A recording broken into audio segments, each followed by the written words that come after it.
In NH10, Meera was chased down by a gang of men baying for her blood. She was alone and vulnerable in the dead of night. But Meera wasn't a damsel in distress. The Swaddle presents Recasting.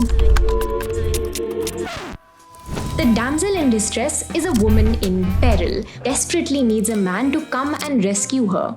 Film posters often place her lying almost lifeless in the arms of a macho hero.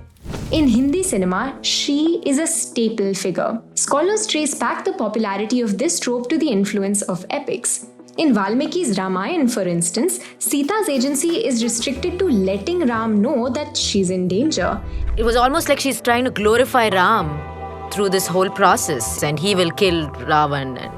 And in the Mahabharata, Draupadi is saved from humiliation by the divine powers of Krishna. In the 70s and 80s, widespread corruption and unemployment led to disillusionment with the idea of an ideal India. This led to the rise of a new genre of escapist masala cinema and the birth of a new working-class hero, the angry young man. The larger-than-life male lead needed a reason to beat up the bad guys and deliver crowd-pleasing lines. मैं आज भी फेंके हुए पैसे नहीं उठाता.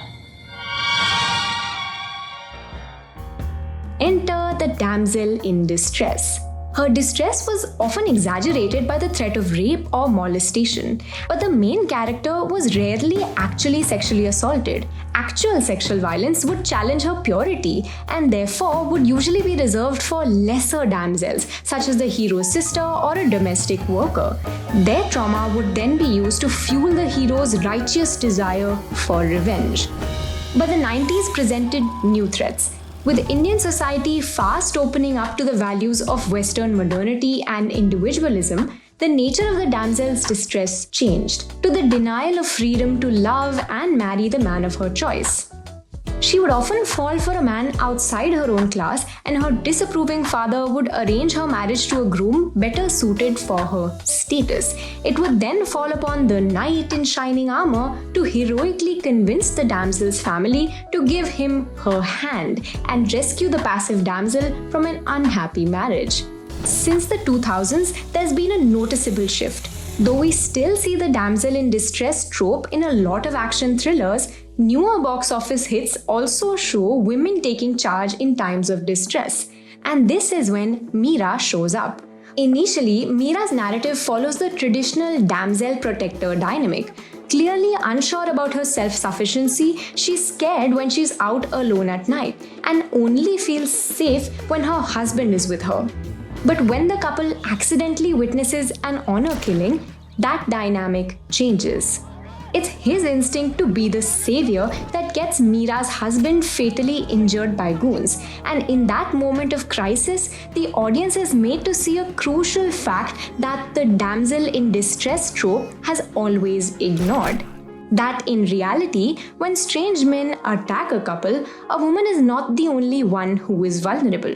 She may face the additional threat of sexual violence, but her husband too can be physically assaulted, and there is no guarantee that he will be there to save her.